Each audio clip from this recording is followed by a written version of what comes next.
All right, hello and welcome to Teachers in the Dungeon. Dan and Tom here as usual. I'm going to dispense with the usual formalities, if it's all right, Tom. Okay. We have a particularly exciting show for you today. We are interviewing our first celebrity. Yes! Woohoo! Wait, one of the players of the Drakkenheim saga created by the Dungeon Dudes. We have Joe O'Gorman with us today. So, Joe, how you doing? I'm great. It's great to be here. I'm super excited to be on the show. Thank you. Thank you for having me. We are definitely excited to talk to you about some D&D and some role play and absolutely all sorts of things. So for everybody that isn't familiar, Dungeon Dudes has about 360,000 plus subscribers on YouTube. They get tens of thousands of views on their campaign videos. Their third campaign in Drakkenheim is currently in progress.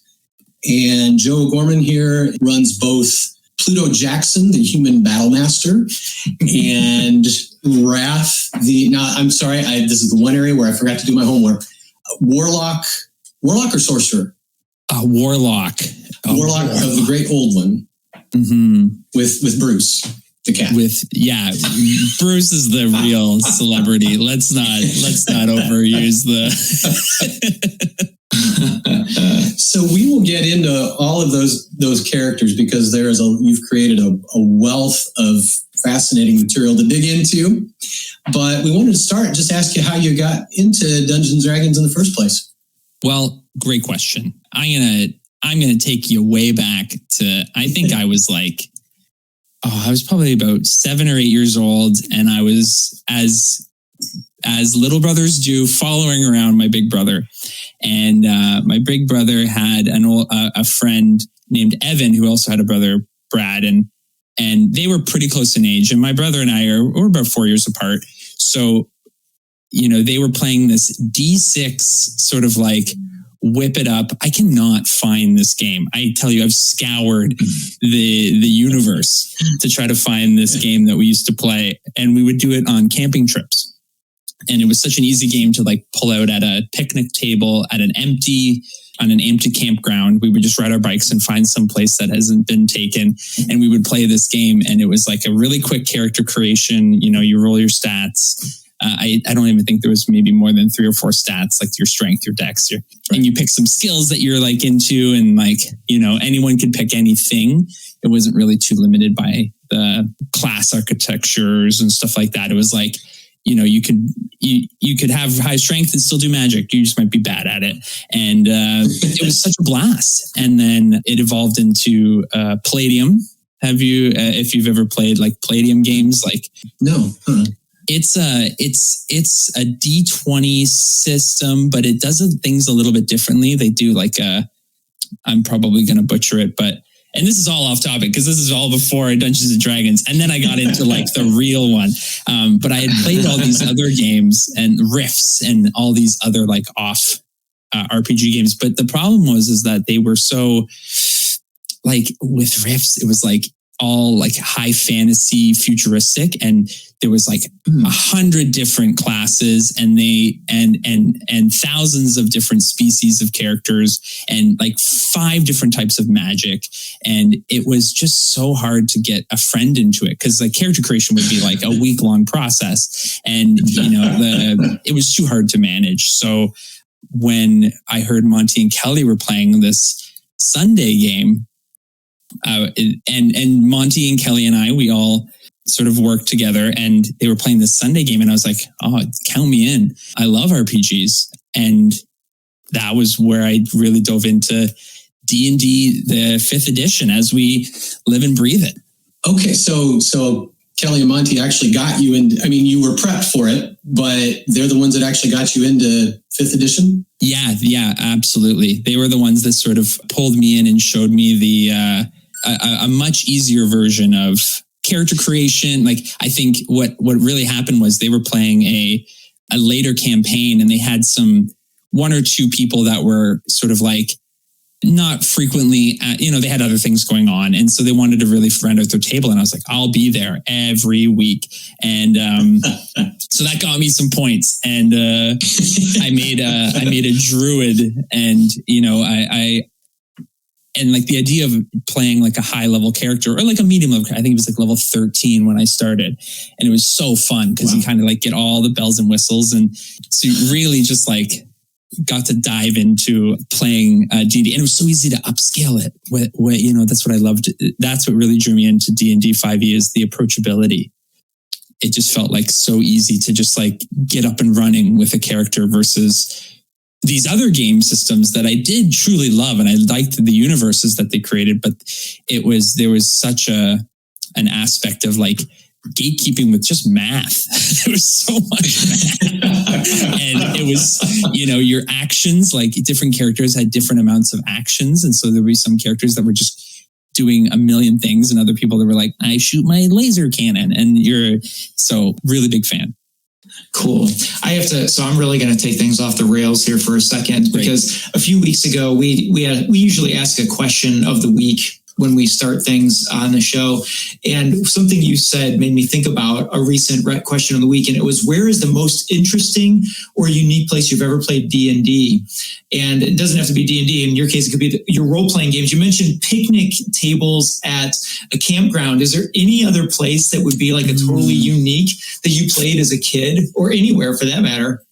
Yeah, like, just trying to rhyme them off. Like there was the classics, like the friend's basement, at a sleepover. I think one time we tried to play on a bus, like on a bus trip, like on a school trip. Like we were trying to, and you've got these paper character sheets, and like you hit the wrong bump, and now you don't know what one of your attributes is because there's a hole in it, and you probably don't have enough paper to build. You don't want to build it again. Speaking of, that was actually one of my favorite parts. I do love the tracking of like online, like so D&D Beyond or however you track your characters. But I have to say, I still love a physical character sheet. I would agree with you. Yeah, there's so much joy, like in looking at like as your health grows, or like items that you've acquired and lost, just the eraser marks, and like there's so much like nostalgia there. Yeah, I'm a big fan of like a true like printed out pencil and paper. Right. Yes. All the little coffee stains and like like a chocolate, chocolate and wrinkled and burned. Oh yeah, it's great. It's the best. Potato chip crumb like grease that's going in. And like it just feels, and you're like, you could pick it out of a stack of 100. You'd be like, that's mine, because like, I don't even have to look at the name. Like I know all the little hidden gems on there. Yes, that's great. I love that. Well, so I don't want you to reveal trade secrets, but how did you make it on to be part of the actual YouTube campaign that Kelly and Monty are running? It's straight up good looks. Like they were like, we need a front man for this that has the chiseled jawline and that hair. We need that hair. Well, they hit a home run with that one. So. In all honesty, I don't know. I mean, I think, we had been playing for a while. We had been looking at this show. They wanted to really do a live stream. At the time when we started, the YouTube was starting to take off, and I think they were getting a lot of comments. People going like, I want to see you guys play. Like, what do you guys play? And we were still doing our Sunday games. And I think that drew a lot of inspiration for a lot of their early videos as to like what people wanted to hear about, because it was stuff that we dealt with at our own table. But then I think one of the reasons why I might have been picked is because I really like to do shows. Like I like to do stand up and improv. I don't do it as much now, but I think one of the things is that I know how to turn on the PG-13 filter. And and I think that was a huge draw. And I think I can, keep things moving forward. And I wasn't a terrible house guest. I cleaned up after myself, and I brought lots of snacks. I think a lot of the right place at the right time. And I think we all jammed pretty well. And when they were like, hey, would you be interested in this thing? I was like, yeah, absolutely. Let's make it work. And at the time, I was, friends with Jill, but she was playing on a different table. And so the first game that we played was the first time I ever played with the whole trio, like Jill, Kelly, cool. Monty. And haven't looked back. Really? So the first broadcast was your first time four together? Yeah. I mean, I could be mistaken in it. We maybe did like a sit down of like just to flesh things out. But like, I think truly like our truly first like actual gameplay happened. Yeah, that first stream. Well, the chemistry is magnificent. I have to say, Dan and I have talked about this a lot. Dan introduced me to your show. And while he's much further into the story, yes. There's Bruce. There's Bruce. This is he wants to come visit. This one's actually this is maybe some of the inspiration. This is Peter, and he's another one of our he just loves to be up on the table. Perfect. Bruce is sleeping. Now we're an audio podcast, so nobody can see. But a cat just walked by the video camera. Classic. It's perfect. This house. It's beautiful. But what I was saying was, I think part of what brought me to continuing listening to your show and your story. First, it's a magnificent story that you guys tell, but the chemistry is so real. I feel like I'm sitting down with a group of friends. Every time I turn on your show and listen to the adventure, it's like I'm at the table. You guys really make me as the listener feel like I'm a part of the story as well. Whereas, and this is no criticism of some of the other live streams, and we've talked about this on the show before. Some of them they're beautifully produced, they're magnificent, but I feel like I'm watching a show. Whereas yours, I feel like I'm a part of your show, which I absolutely love. And I just think that's fantastic. So it's incredible to hear that the first time you guys sat down to play was episode 1, like us as a group. That is so cool. I love that. And maybe that's part of the growth and what makes it feel so real. So hats off to all you guys for. Well, thank you. Thank you for saying. Yeah, because your production is magnificent, but it feels just very real. I really enjoy that aspect. You kicked the dead horse in the very first episode, I believe. Legendary. Tell us about that. It was a dramatic choice. I wanted to. There's so many times where, and I always think about that scene. I'm a big Simpsons fan, and there's this scene where Xena, or Lucy Lawless, is like doing this like cameo, and she's like getting interviewed by the nerds at the convention, and they're like, in episode 3, season 5, there's a scene where the hippogriff has a claw, and then the next scene he doesn't have his winged, and then she's like, magic, wizard did it. And I always think of I'm butchering it, but there's so many times where we've had to like almost like retcon choices made, because so much of it is improvised, and so much of it is like the yes and here's this thing, here's this ball.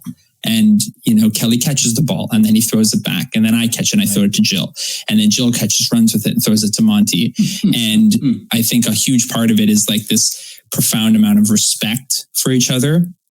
And, you can almost see like a sense of trust build even over the seasons, because I don't know why I do things, but, Pluto's initial inception was like, I was thinking sort of like if Gaston from Beauty and the Beast was in Dark Souls, like that was like my thought process, like this super strong, super confident, really annoying, like kind of overbearing guy walking into this world where everything could kill him at any time, and he just has zero respect for the dangers of the world. So, don't pull the lever. All right, pull the lever. Like, don't go into this pit. Fine, going into the pit. Like, it's really dangerous down there. Have you heard of me? My name's Pluto Jackson. I've killed 1,000 trolls. I don't care about I feel like the kicking the horse was like this channel energy, like part of me hoping something awful would happen. Like Monty would have it rigged to explode with like a poisonous toxic gas or something. And it didn't. It was, darn it. Maybe I'll set off the next trap. Well, small of a moment that is one that stuck in my brain of kind of the beauty of the game, that those moments can matter as much as rolling the dice, that you're telling a story, you're building it. And I love the yes and, because that's exactly what pops into my brain. Those little drama techniques where you need a table of people that will run with what you're doing. Mm-hmm. And I think you guys really do just demonstrate that so well. And so low key. I mean, you have to really think about it before you realize you guys are so seamlessly building on each other. And it is really like, I think it does come down to, like, even though the first show might have been one of the first times we ever played together, but, we all had a profound amount of respect for each other. And I think at anyone's table, you need to respect and trust those people and sort of not make it about you, or make it about like everyone wants to be the main character. Like, I totally get it. And what I loved about playing Pluto is that Pluto, like, in his mind, thinks he's the main character, but I still have to play him in a shared world.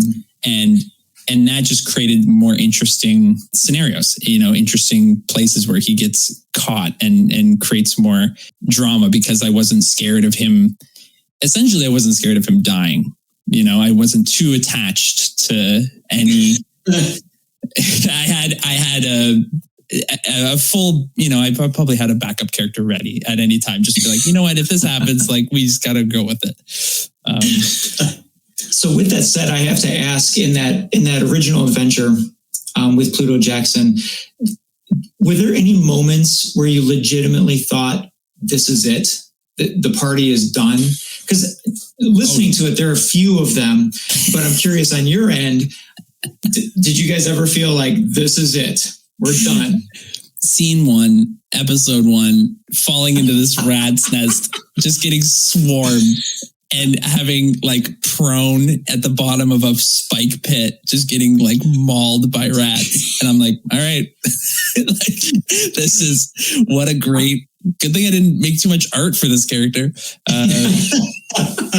There was definitely a few. And I think, truth be told, Monty does not pull punches. Like, he really does challenge us. Even in our campaign before, off screen, he's like, do you want hard mode? Like, and it's like, yeah, let's do hard mode. And it's like, I truly believe he doesn't fudge dies, and I think he makes choices that are narratively pleasing.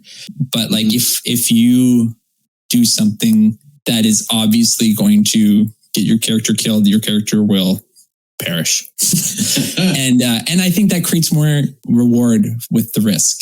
And it creates more interesting, like, if one of my probably criticisms of a lot of television these days is that I feel like there's no stakes. And if I know the character is just going to be a lot, the worst is when you see on Netflix or something, season 5 trailer, and like one of the characters is in it. I'm already so disinvested with like season 3, because you're like, you can't scare me with anything, because I know he's still in it. It's almost like I ruin it for myself. But I think stakes really, really help create. It creates more drama, and it makes you play your best. But yeah, I've never been afraid to dive in. Have you lost characters on the off-screen games that you play with Monty? Yeah, and making terrible choices and putting yourself directly in harm's way. And Yeah. And it just, I think, sometimes the die roll's bad. I think one thing I learned is when to pull sort of the shoot. And I think, not spoiler alert, if you haven't watched the whole thing, but I think when we met Big Linda, that was another moment when it was like, oh yeah, Monty's going to kill us all. So It's like, how do I end this without us getting ended? Because that's a party wipe. And we found a way. We found a way to. He gave us a little out there. I should say he helped us out because that was scary. Well, and I just feel like a Hollywood scriptwriter couldn't have done a better job of giving Pluto a character arc, because those kinds of choices, what you've described, would not have happened in the first couple of episodes. And you've sort of grown him as a character to a point where he had to start thinking like a team member. Yeah. There's a part of that, you have to find a way. And that's also like full credit to the entire cast, because a lot of it's like the reaction to Pluto, or like, I think Jill's had some incredible moments on screen where she just talking to different characters, and she imparts this great wisdom. And Kelly has these very emotional and deep moments with his characters and Monty, and they play so well together.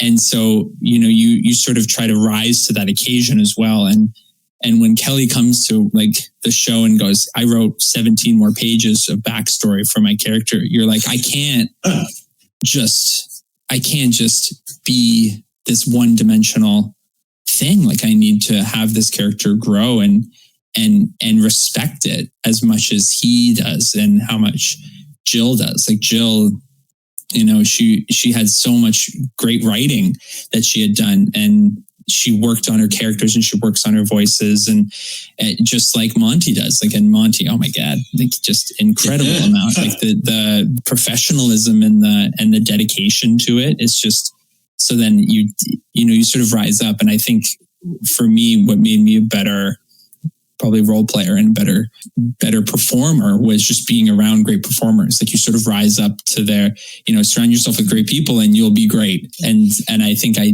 really found that with this show. Wow. Very cool.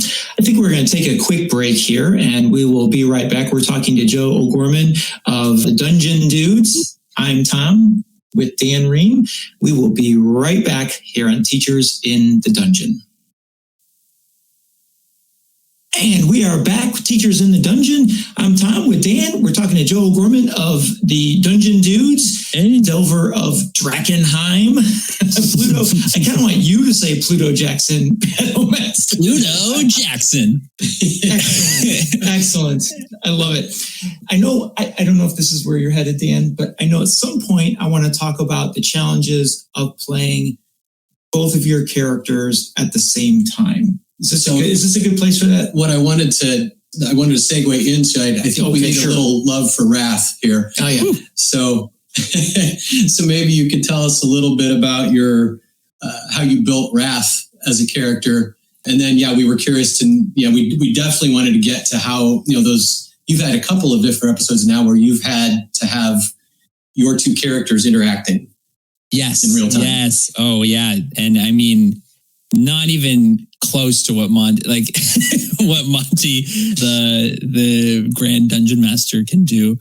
But Wrath was really born out of this. It was with Bruce. Bruce is really the character that I was interested in. And for those of you who don't know, Bruce is this familiar who is just sort of this omnipresent essence entity, we'll call you, from another dimension, who sort of has a pet who happens to be a character that I control. But what it really came from was my wife now, who was my girlfriend at the time. I was meeting her cat for the first time. And I was spending time over at her place, and he had claws. And he would just dig them into my arms, and like he was very thrown off by me being around in his space. But then he would show these moments of just like love and affection, and I was just sort of his pet. It was like he decided. I still remember like the moment when he like cuddled up next to me during a movie.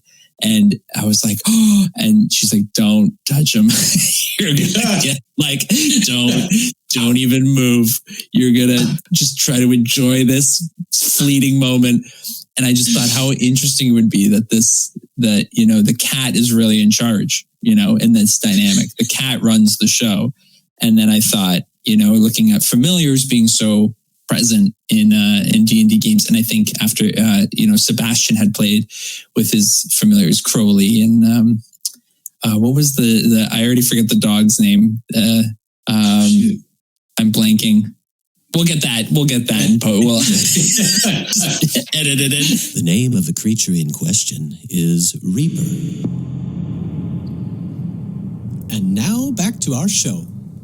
But I just thought it would be so funny to have especially with the warlock class being this devotion, they devoting themselves, stealing their power is always how it was presented to me. They don't ask for it, they sort of take it, or they get it through a means that's maybe not. It's not through this blood, it's not through learned. It's through like cheating. You cheat your way into it. And so this idea that this man sort of just gets his power through a cat, his familiar, and making the familiar really like the focal point. I just thought it was just such an interesting dynamic. And to be honest, it was really like Monty is Bruce. And it's just such an interesting, I think, character. I think it's an interesting tool for a DM to play with, that this NPC that he can always sort of channel through and sort of lead you astray or give you advice, or, it can always sort of just be in the back of your mind. And I just thought that was, and what I think we've created with it again is just something that we've all sort of created. Well, to give you credit, there is a vocal inflection that's different in Wrath than in Pluto. Mm-hmm. And it's subtle, but the more that I've watched, it is there every time, where you will just go flat and just say these things in these dead tones that are just the more you know the character as a listener, the funnier they get. And it is fun. And again, as you said, it is an ensemble. It's how Jill and Kelly's characters react. Yeah, the horrible things you say, and just make it all the funnier. Yeah, it's really the reaction, right? It's that's what really drives it. So then, as you said, Monty, in your cathedral scene, he was running 6 different characters or something at one point. But as you as a character, as a player, how did you manage? What were there? How did you prepare to run the moments when Pluto and Wrath were face to face? Yeah, great question. Because I honestly don't know how Monty does it, and it's an incredible talent. But Monty's truly like the professional. He trains, and he really does prepare. I wear hats. That's my trick. So when I throw on a hat, I find it so much easier to channel that character. And it's something that I think I've pulled from theater or from improv. It's just, when you want to be a character, I cosplay. I have a huge admiration for people that cosplay, and create these intricate designs, and they're so well done, and I'm just not good at it. I've tried, and I'm terrible at it. And I would love to purchase something that is pre-made and fits me well. But what I do think, if you're ever struggling to get into a character, is find some kind of headgear that gives you that you can sort of channel. That's sort of different from what you would normally wear. So in Pluto's case, it was a helmet. And that was fun to make, and it was fun to wear, and it was hot. It was really hot under those lights, man. It was really like I would be sweating, just dripping. And then even with Wrath, it was this bald cap. And then this, it was like this motorcycle. It was designed for motorcycles, like, and for like as like a funny like mohawk that you would put on a motorcycle or a bike helmet. And Jill was like, "Get this and put it on a bald cap, and you're set. Like that's your mohawk." And I was like, "Yeah, that's genius." And so, as you can see, like the glue drips, and I'm terrible at it. But just wearing the hat, I think, really helps me be that character. Like even now, it's hard to channel the character without putting on the hat, and it can be like, you know, an eye patch, it could be a bandana, it could be maybe even like an earring, something that like, so like, you know, you could easily do a pirate campaign and just have like a bunch of jewelry. Maybe it is hands, it's a ring or something, or a glove. But you know, when I really thought about starting this show, it was my face is going to be on camera. So it doesn't matter what I wear on my feet, my legs, and my body, really. Like they're going to see my face. So what can I portray just to give you that extra sense of immersion? So it's just not like a guy in a t-shirt pretending to be somebody. Like that's what I liked about the hat. Judging from the chats that I've seen occasionally in Discord and on YouTube, people enjoy watching the mohawk appear and disappear in your background. Yes, and from a technical standpoint, it's just awful. It's just bad on my end. I've been experimenting with green screen, and I think I've got a solution that's going to work. Like Zoom has a really great feature where you can like do the chroma key, and I've gotten better lighting, and I've got like a more solid background, like a way to hold it up. So yeah, you don't get this like pitching in and out, and it looks all like awful. And it was way better in the basement. It's kind of become part of the character, though. I don't know. You might want to embrace. Maybe it phases in and out. You know, like it's like it's him slowly being pulled into another dimension. Like his lost fingers. Yeah. I think he's still looking for his right hand. What are some of you've shared some of the challenges of, you know, playing D&D for a live audience. What are some other challenges that you come across when either preparing for it or in the moment that you experience that are unique to playing live? Yeah. I mean, number one, I do not power game. Never. Like I've tried it. I definitely tried it before with my off-screen characters. And so I know I'm making terrible choices in some cases for like anyone else in my position. They'd be like, oh, you should definitely use this spell and use this action. And like, you know, if you're about action economy and building characters, like you would never build what I build. Like I'm all over the map. So, I mean, one of the challenges I think I've had early on was just putting that out of my head. Like I'm going to do things differently. I have to accept that I'm going to do things differently. And I can't and I don't think there's ever been really judgment. Like I'm putting that in my own head, but I know that people, if someone was truly like doing things the best way. So if you're ever trying, if anyone listening is ever trying to do do it your way, like just build your character the way that's fun and interesting to you. And yeah, you're going to make mistakes and you're probably not going to do the right thing. But that would be the one, because, you know, you don't also like get to sit there and be like, what am I going to do in this moment?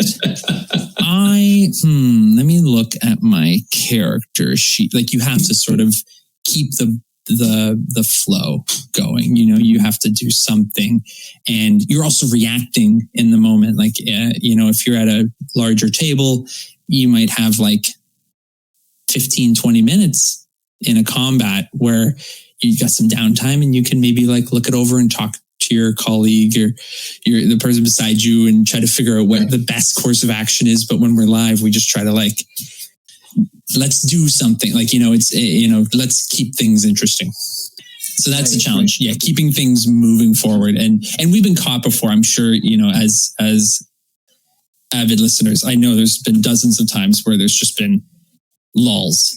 And what I think Monty is great at doing is sort of like, all right, you got to make a decision, or like this next thing's happening. Now you got to react to it. There's like a bit of punishment there. And it's good because, we can't just sit there on our hands. Like it's a live show. It's for a live audience. You got to have things happen. I just experienced one of those moments. I'm with Pluto Jackson and that group. And you just, and again, not to give away spoilers, but let's just say you deal with Oscar. Mm-hmm. And you take care of him finally once and for all. But you guys deliberated. And finally Monty was like, okay, guys, you got to make a decision. What do you do? Yeah. And I appreciate, there's two things I appreciate about that. Because of your chemistry, he allows you to kind of go through all the options and everything. But that's not the first time I've heard him say that. It's just the most recent in my mind because I just passed that episode. And there's more coming. There's more coming. It's fantastic because I love the thoroughness of you as players of going through like all the different types of options. And what's cool about it is it's always things that I'm like, oh, I would not have thought about that. Now, of course, I don't have your character sheets in front of me, but you guys really dig deep into your characters when trying to, you don't go with the first option. It's not like someone says, we should try doing this. And I'm like, yeah, that sounds great. Let's do it. I mean, each one of you has your opportunity to say something, and you always dig deep into your characters or the items that you have. And you're like, well, I've got a scroll of invisibility. Oh yeah. Okay. How can we use that? Yeah. I think that's super cool. And that also gives opportunities for everyone to shine, because it can be really easy for, as me an example, like I love being the center of attention and I love being on the stage. So it's really easy for me to be like, let's do this thing. I think I have the best idea. Let's do this thing. And, early on, you have to learn really quickly that like, it's not like it's a shared experience. It's collective storytelling. Like everyone's there to enjoy the same experience. And dozens of times I've had the completely wrong decision. And so the time only just reinforces that idea of like, what do you think? Or, if someone does say, I think we should do this. And even in your mind, if you're like, oh, I wouldn't do that. It's like, you know what? I trust you. Let's go with it, because like, as we can all quote, what's the worst that could happen? Like, let's just see what happens. Like, let's just do it. Let's see where this takes us. I was going to say that the chemistry just builds with you guys. And again, this is more of an observation, I guess, but if there's anything you can comment on, the relationships among the original three, Veo and Sebastian and Pluto, have changed, I feel like, kind of significantly as they've gone forward. And one of the things that I've enjoyed is that recently, and maybe I'm seeing something that's not there, but a little bit of clashes between the characters. And you did it at the very beginning, and then there was a time where you were a tight-knit team, and now I feel like you guys are sort of the characters are sort of pulling different directions occasionally, and that's been just very entertaining. Very, the drama of that. Yeah, and there's that sense of like, because everyone also wants to wrap up their story, and it's always difficult when you have these big season arcs. Like it's easy to give away moments or give away sessions where you're like, I'm not going to drive this, but then if something starts to impact, like, if anything was going to, affect Veo's father, it's also just like a character trait. Like, it just from a show perspective, like, she's got to defend that tooth and nail. Like, if something would have a negative impact on him, because that just, it wouldn't translate well. That's something that's like, I think, a core part of Veo's character, or Sebastian's mother, or Pluto's family. Like, there's those things. And and that comes from, I think, a good session 0, where we sort of talk about, like, as we build our characters, what's important. And then as the show goes on, we try not to do too much, like, out of show gaming. Like, we like to keep it interesting and live, but we also talk about, like, you really want to think about what your character would want to do, because it's just a great thing to hold on to. And it helps sort of like ground your characters and make them more real. Because if they're just sort of like all over the place, and I'm sure I've done it, like I'm sure I've flipped coins or switched sides, so to speak. But yeah, it's sometimes the conflict will again just make the tensions a little higher, make the stakes a little higher, and then the reward is just a little bit better, especially if someone's like going to lose big time. Like, if one character is going to lose and one character doesn't have anything on the line, then I think the character that's going to lose something should really, really fight for that. And even if it's just a dramatic moment, like if it still goes that way, but just to have that moment of like, no, like, I think this is don't you see that this is going to affect me? And I think that just creates more great role play. Sorry, this is another sort of offbeat question, but do you find the lines blur a little bit? There was a moment where, and I won't give any spoilers because this is fairly recent, but Pluto looked prepared to do something for the good of the others that could be quite disastrous for him. And it seemed to catch not just Veo and Sebastian off guard, but Kelly and Jill off guard. Is that something you guys notice, that you do find your own emotions getting pulled into the characters a little bit as you go on? Yeah, probably a little bit. And to say too, I personally found it very challenging to switch back and forth. And you start to, like, I feel like I really do have to keep those notes, because sometimes, you're like, oh, who do I hate?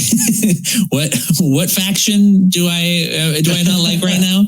You gotta like have like sort of like this mental review, like, I didn't like this person, but why? And you're like, you got to think about, because there's so much going on, and again, Monty is such a great, like, sort of like a backbone, like a really great, so he can sort of guide us back and help us remember what's important, even though we've made, again, no spoilers, but should not have made friends with the Rat Prince. That was you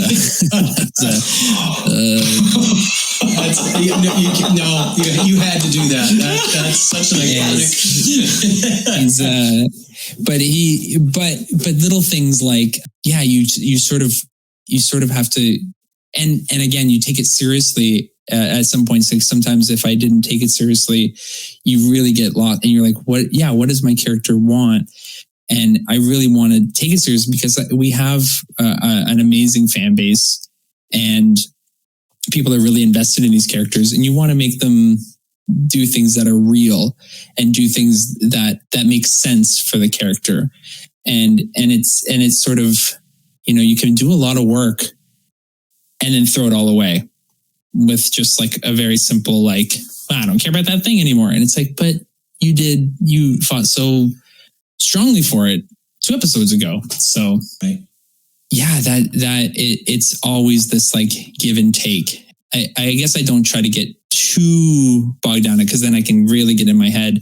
But I think it's that kind of balancing back and forth between maybe what's great for the show, what's great for my character, what's great for the story, what's a great action moment, what's a great scene, what's great for this other character. Like, is it going to be are they going to get something like a great moment and I lose some of the spotlight, but what I lose, they gain tenfold. So like, let's give them that moment. Even if it means maybe pulling back a little bit on what my character really, really cares about. Well, again, you guys balance that wonderfully. It does make just week in, week out, always a very intriguing show to watch. Thank you. So I think our time is starting to run down here. Yeah. Any last question? I do have one last question. Yeah. It's really light, just a fan question here. Is I'm dying to know what those snack breaks are like. Are there favorite snacks? Are there does someone have a very popular, like someone brings the meatballs and when they bring the meatballs, boy, we're good to go. Someone tell us what those snack breaks are like. Oh, okay. So like Halloween, Easter, it's exactly what you think it is. It's just loads and loads and loads of candy. And the weeks before and after. But Monty's partner is an amazing chef. And so we are treated to like these extravagant dinners. You know, you name it, we've had it on break. And you're like, on break? Like lasagnas and pulled porks. And I feel like Veo channels so much of her food love from those snack breaks. And you know, like all the classics, like the chips and the pop. And like, you know, you get that like little sugar rush to go back into the game. And at home, it's obviously a little bit different when we're apart, but we always try to like share the snack on camera. Nice. So you can see so we can see each other. Well, D&D is all about community. So that's why I had to ask, because sometimes that food brings us together at the table. And even though it has nothing to do, or oftentimes has nothing to do with the table itself, it's just sharing that food and laughter and story all together at the table. Well, Joe, before we let you go, are there any projects that you're involved in outside of Drakkenheim that you want people to know about? This Drakkenheim is really my focus. I really love it. I know that the first Kickstarter is just doing so well, and I think people are starting to get stuff shipped. So if you're listening and you are waiting, please be patient. I've already seen people in the Discord showing off. I'm checking every day. I was one of those people. Yeah, you got my book. I was so jealous, but I know it's coming. I ordered all the miniatures. I don't know how to paint, so we're gonna have to cross that bridge. But so excited. I mean, obviously, if you have the time, check out the past show, watch the show. We love that you watch it. We love to hear feedback. And if you can catch it live, I hope we can keep it entertaining enough that if you don't know any of the backstory, that you can just kind of dive in and enjoy the show for what it is and just watch three friends just have fun. Twitch.tv/dungeon. I think it's _dudes. I think you're right. Yes, that sounds familiar. I think I remember Monty saying that. I'm imagining Monty belting it out. And then if anyone wanted to reach out to you individually, where can people continue this conversation with you? Definitely join the Discord. I mean, I'm definitely trying to step up my game. The Discord's available for Patreon members, but also if you at Play with Joe on Twitter and on the I think on the Instagram, or is it maybe it's Instagorman. But please, I think the Discord's the best place if you really want to jam on D&D. And I hope you don't feel like there's like a paywall there. If you have even if it's just for a month and you just get all your questions in, I'll try to answer them. And if you at me or DM me directly, I'll do my best to respond in kind, because I do appreciate it. Well, thank you so much for taking the time to talk to us. Thank you. I love talking. Big fan. Well, you're good at it. So Well done. I can just keep talking all night. Thank you. All right. Well, we will wrap up today's show. This has been Teachers in the Dungeon. Join us every week for another conversation about Dungeons and Dragons, or to catch our recaps of our games. Currently, we are in Slanked with Jacques, Bert, and Wade. So catch us there. And for Dan, for Joe O'Gorman, I'm Tom Gross. We'll catch you next time. Artaxis here. You know, in general, my favorite music is the death screams of my enemies. But, you know, every once in a while I do happen along a little tune that just celebrates an inscrutable entity. And I figured this podcast would be a good opportunity to highlight Bruce the cat. So if you are... Mom says disconnect from the Bluetooth speaker. She wants to listen to ABBA. I'm doing a podcast. You've been listening to that Bruce the cat song all day. Because it's awesome. Mom wants to listen to something else. All right, folks, here's Bruce the cat.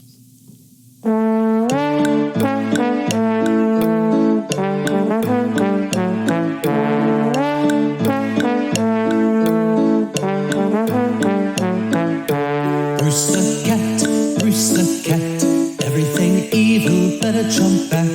Mastermind from ancient days, super cute to watch him play.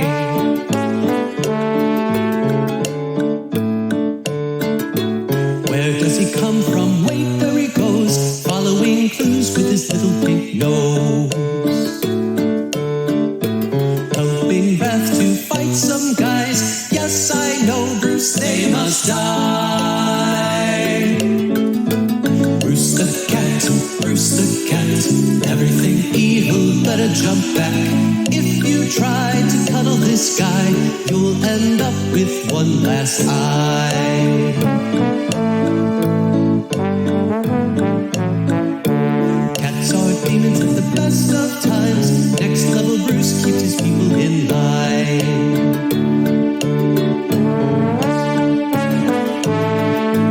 What does he whisper in Wrath's mind?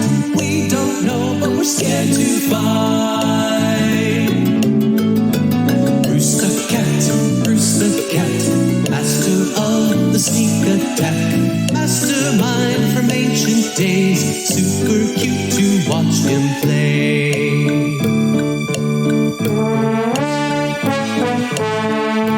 Kill them all, they must learn. And this took a really dark turn.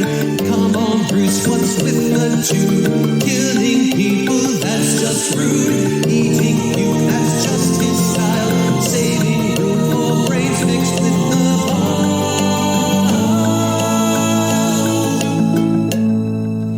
Bruce the cat.